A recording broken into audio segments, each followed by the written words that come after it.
로딩에 대해서 말씀을 나눠보도록 하겠습니다. 우리가 로딩이란 거는 탄수화물이 들어가고 글리코겐이 저장되면서 다이어트 때 필요했던 몸의 근육이 초과 회복이라고 하는 완벽하게 회복된 상태를 만드는 건데, 염증이 많거나 컨디션이 안 좋은 상태면 로딩을 아무리 걸어도 글리코겐이 저장되지 않습니다. 몸이 곤다고 표현하죠. 그렇기 때문에 컨디션 관리가 되게 일단 중요하다. 그래서 대회 일주일 남기고 고중량을 막 원RM 재고 막 3에서 5 이 정도 하시는 분들이 염증이 많다는 거예요. 이제 친한 형들 얘기 들어보면은 하체 운동 같은 경우도 적어도 빠르면 2-3주 전에 아예 그냥 안 하는 경우도 되게 많다고 들었어요. 맞아요. 고중량보다는 8에서 15회 이 사이의 개수 랩수를 하는 게 가장 몸의 염증을 줄일 수 있다. 그리고 이제 다회수가 또 유리한 측면 중에 하나가 호흡을 또 많이 하게 되잖아요. 이산화탄소 배출, 웨이트를 하면서도 지방을 또 한 번 태울 수 있기 때문에 지방대사는 이산화탄소 배출량과 비례합니다. 이산화탄소의 배출량이 많아지면 많아질수록 우리는 지방이 빨리 타요. 그래서 여러분들이 유산소를 해야 되는 이유가 또 나옵니다. 그래서 사람마다 로딩의 기간이 달라지는데, 어떤 분들은 컨디션이 너무 떨어졌기 때문에 프론트 로딩이라 그래서 대회 일주일 전에 로딩을 한번 거는 경우도 있어요. 대회 일주일 전에 로딩을 한번 하고 그 다음에 저탄을 하면서 내가 컨디셔닝을 맞추다가 대회 직전에 한 번 더 올려먹는. 근데 로딩의 총량이 있기 때문에 과한 양이 들어오면 안 됩니다. 이때 양과 이때 양이 합쳐졌을 때 우리 몸의 글리코겐 저장량이에요. 그리고 백로딩 같은 경우는 대회 직전에 로딩을 하기 때문에 내 몸에 글리코겐이 저장될 수 있는 최대 양을 넣어주셔야 되고요. 대회 직전에 넣냐 아니면 대회 직전 아니고 일주일 전과 대회 직전에 나눠서 넣냐의 차이입니다. 근데 대부분의 경우 백로딩을 많이 하겠네요. 그렇죠. 백로딩을 많이 경우. 하시죠. 백로딩을 하는 이유가 수분 작업이 들어가기 때문에 백로딩을 하는 거. 프론트 로딩 같은 경우는 일주일 전부터 수분 작업을 할 수 없기 때문에 백로딩을 할 때 수분 작업을 같이 해서 올라가는 경우가 많죠. 그래서 백로딩 기간도 이틀이나 3일이 될 수 있잖아요. 이틀 하는 거와 3일 하는 거의 총량은 변하지 않습니다. 저희가 글리코겐 로딩이라고 하는 로딩량을 여러분들이 아셔야 되는데, 자연스럽게 탄수화물 섭취에 대해서 알려드리겠습니다. 로딩. 근육 1kg에는 60에서 80g의 글리코겐이 저장이 돼요. 근데 극도의 밴딩 상태, 내가 몸의 밴딩이 완벽하게 돼 있다는 전제하에 그 저장량이 2배로 듭니다. 그래서 근육 1kg당 150g 정도의 로딩이 돼요. 만약에 근육량이 40kg예요. 평상시에는 글리코겐 저장량이 3kg 정도의 저장을 할 수 있는데, 밴딩 상태가 되면은 6kg의 글리코겐을 저장할 수 있다. 글리코겐 그 6kg 안에는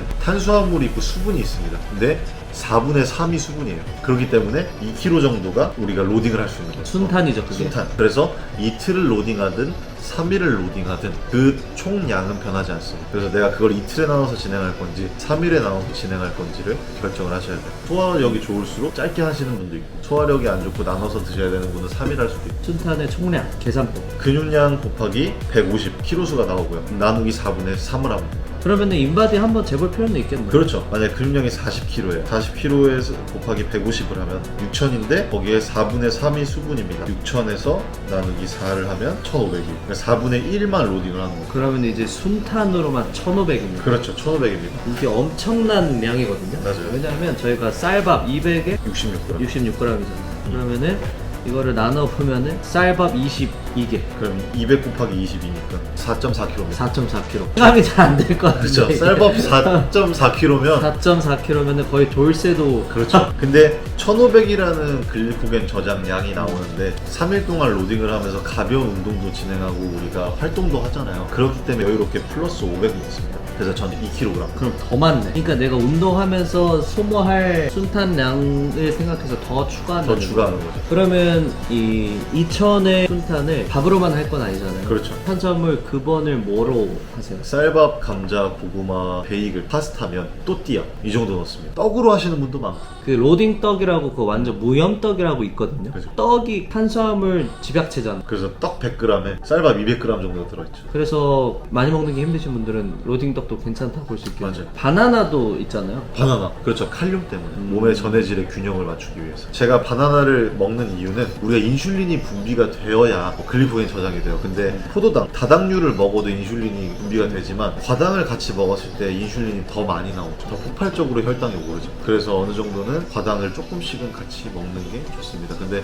과당을 아예 안 드시는 분도 있어요. 그건 사람 스타일마다 다르기 때문에. 그리고 인슐린이라는 게 당을 삽으로 퍼다가 근육에 퍼 담는 거죠. 그렇죠. 그게 인슐린의 역할이라서 필요하다고 볼 수 있겠네요. 그렇죠. 거기에 이제 저희가 파인애플도 같이 먹는데 그건 구연산. 구연산으로 소화 흡수를 조금 더 돕고 글리코겐 저장을 좀 더 도와줄 수 있는.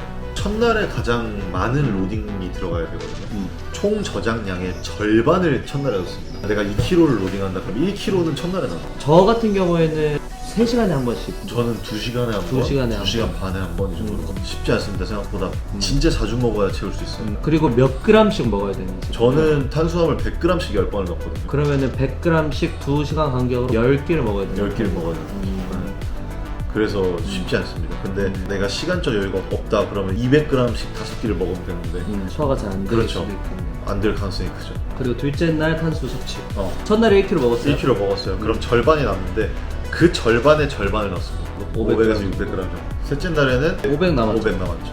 500을 넣으면. 그러면은 1500, 500 이렇게 되네. 그렇죠. 자, 이렇게 해서 탄수 섭취량에 대해서 설명해드렸고, 다음으로는 염분수분 같이 설명해야겠네요. 그렇죠. 염분수분.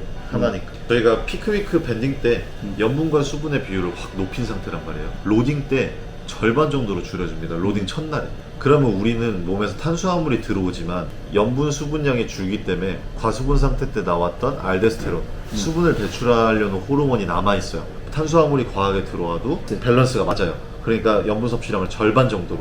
왜냐하면 글리코겐을 로딩할 때도 우리가 염분과 나트륨의 함량은 어느 정도 필요하거든요. 왜냐하면 나트륨, 칼륨이 있어야지 근육 속에 삼투압이 돼요. 글리코겐이 생성돼도 염분과 칼륨 그 비율이 안 맞으면 근육 속에 들어가지 않는 거예요. 그래서 염분도 같이 어느 정도 드셔줘야 된다. 수분량은 밴딩 때 8에서 10리터, 로딩 첫날에 5리터, 4리터. 둘째 날에는 더 줄여서 2.5리터 정도. 셋째 날에는 마지막 날은 사람마다 다릅니다. 2리터까지 먹는 사람도 있어요. 몸에서 수분 배출이 많이 되는 사람들이 있어요. 수분을 몸에서 못 잡고 있는 사람이 있을 수 있거든요. 은총이 형처럼. 맞아요. 그래서 은총이 형 같은 경우는 마지막 날 수분 조절을 안 했어요. 근데 저는 수분을 잘 잡는 스타일이어서 18시간 전에 단수를 했습니다. 그 전까지 한 1.5리터 정도를 먹은 거예요. 근데 은총이 형은 자기 전까지 수분 쭉 먹다가 잘 때부터 단수.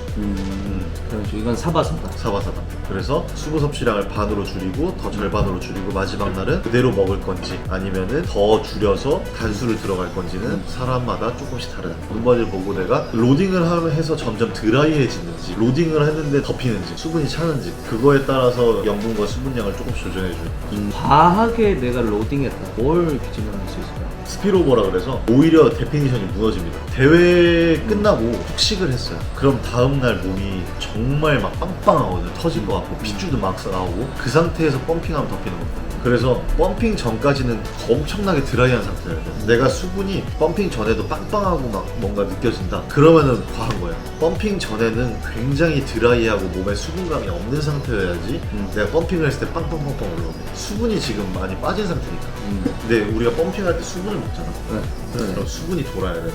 로딩을 했을 때 평상시에도 너무 막 터질 것 같은 빵빵함이 있다. 수분량이 좀 과하거든. 핏줄이 나오는 거랑 대피가 잘 사는 거랑 별개다. 다르지. 로딩을 했을 때 대피가 죽는다, 과했다. 과했다. 드라이한 질감을 유지한 상태에서 몸이 빵빵해야 돼. 그래서 나도 첫날 로딩을 하고 다음 날에는 조금 덮인 느낌이 있는데 둘째 날, 셋째 날에 수분 염분을 줄이면서 스킨을 잡는 거지. 그래서 사우나 하고. 사우나도 조금 하고 사우나 하는 거는 몸의 회복이 잘 되거든요. 몸에 열을 분출시키고 난 다음에 열을 식히는 과정에서 내 몸이 회복이 좀 빨라지거든요. 그래서 전 사우나 하는 편이에요. 사우나를 길게 하지 않습니다. 30분 하는 쪽으로 해요. 어떤 분들은 수분을 뺀다고 사우나를 2시간, 3시간, 4시간 하는데 그러면 몸의 컨디션이 오히려 떨어질 수 있다. 왜냐면 그것 자체가 몸에 부담이기 그렇죠. 때문에. 짧고 굵게. 짧고 굵게 스트레스가 최대한 덜하게. 그럼 염분 섭취는 내가 만약 평소에 6g 먹었다. 6g 근데 밴딩 때 좀 늘려서 9g? 9g 먹었 그러면은 4.5g 로딩 첫날에 그 다음에 2g 그 다음에 마지막 날에 소금을 그대로 달고 갈 건지 무염을 할 건지는 수분 섭취를 어떻게 하느냐에 따라 달라요. 근데 보통 무염하죠. 그쵸, 보통 무염하죠. 보통 무염합니다. 무염하죠. 마지막 날에는. 마지막 날 하죠. 근데 은총이 형 같은 경우는 수분을 달고 왔기 때문에 무염은 안 했죠. 그래서 이것도 사바사. 사바사다. 그래서 마지막 날이 제일 어렵습니다. 이런 데이터를 알려면은 대회를 많이 뛰어보는 수밖에 없어요. 맞아요. 저도 완벽하지 않을 수 있습니다. 우리가 매년 근육량이 늘고 매년 몸의 염증 반응이나 피로도가 다르기 때문에 매년 컨디션이 다르거든요. 우리가 항상 100점짜리 인생을 살 수는 없잖아요. 그렇죠. 그래도 100점에 가깝게 가기 위해서 우리가 이걸 하고 있는 거죠. 그렇죠. 저희가 고기를 잡는 방법을 알려드리면 많이 경험해보고 그 데이터를 찾는 게 중요하다고 할 수 있을 것 같습니다. 단백질 섭취. 로딩 첫날에는 회복이 될 수 있는 단백질만 넣는 게 좋기 때문에 밴딩 때의 단백질량 말고 다이어트 때 먹던 양의 절반 정도 넣습니다. 근데 보통 이제 로딩을 할 거니까 단백질 왜 먹어? 이렇게 생각을 할 수도 있잖아. 그렇죠. 단백질과 지방이 소화될 때 수분을 사용합니다. 우리가 탄수화물을 소화시킬 때보다 단백질, 지방을 먹었을 때 수분 소비량이 많기 때문에 우리는 지금 수분을 많이 쓰고 수분을 배출하고 수분을 빼야 되는 작업을 하는 게 로딩이기 때문에 그 수분 작업을 같이 들어가기 때문에 최대한 수분을 같이 쓸 수 있는 음식들을 드시는 게 좋죠. 그리고 단백질 자체가 대사에 몸이 돌아갈 수 있게. 그렇죠. 그게 회복이죠. 우리 몸의 구성물질 중에 가장 중요한 게 단백질이기 때문에 그 단백질을 먹어서 필요한 데에 회복할 수 있게, 대사할 수 있게. 그러니까 순환이 될 수 있게. 그렇죠. 그것을 위해서 어느 정도의 단백질 섭취도 필요하다. 네. 그리고 탄수화물이 저장될 때 지방, 단백질도 필요합니다. 어느 정도. 그 다음에 지방 섭취. 지방 로딩이라고 또 있잖아요. 그쵸. 근데 그거는 사람마다 너무 다르고 너무 위험 부담이 커요. 로딩 때 과한 지방이 들어오면 100% 스킨이 뜹니다. 왜냐면은 지방 세포에 저장될 가능성이 크지. 이 지방이라는 것 자체가. 형은 좀 먹어주긴 했잖아. 그렇죠. 호르몬의 밸런스를 맞출 수 있는 호르몬 대사를 위한 어느 정도의 지방량을 섭취했고, 그리고 우리 몸에서 글리코겐을 저장하는 데 필요한 지방량이 있어요. 그 정도의 섭취량을 섭취했습니다. 그래서 그것도 평상시 먹던 양을 그대로 드시면 됩니다. 한 50g 정도. 50g 정도. 그러니까 내 체중보다 미만. 그렇죠. 근데 조금 더 안전하게 하려면은 일단 한 50g 정도. 그렇죠. 그러니까 지방량이 첫날에는 다이어트 때 먹던 양을 넣고요. 둘째 날은 밴딩 때야. 셋째 날은 거의 안 넣었어요. 진짜 조금 10g. 진짜 약간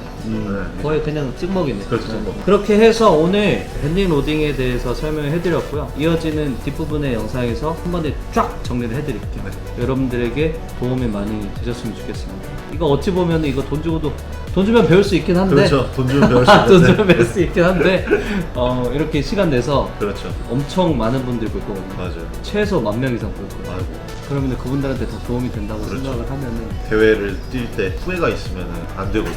길면 반년 동안 굶으면서 다이어트 그렇죠. 하잖아요. 조금이라도 몸 더 좋아 보이게 하고 싶은 게 선수 마음이잖아요. 맞아요. 그것 때문에 망치는 경우도 많고. 맞아. 마지막 순간에 잘못되면 진짜 얼마나 속상해. 맞아요. 그것도 이제 경험이긴 한데 그런 시행착오 최대한 안 겪을 수 있게 우민이 형이 얘기해줬습니다. 네. 그래서 오늘 밴딩 로딩에 대해서 얘기해봤고요. 다음 주제는 뭐 벌크업이나 다이어트, 그 다음에 영양제, 그 다음에 대회 후 부종 관리에 대해서 얘기를 해볼 건데 제가 5부작으로 생각을 하고 있거든요. 저는 오늘 여기까지 하고요.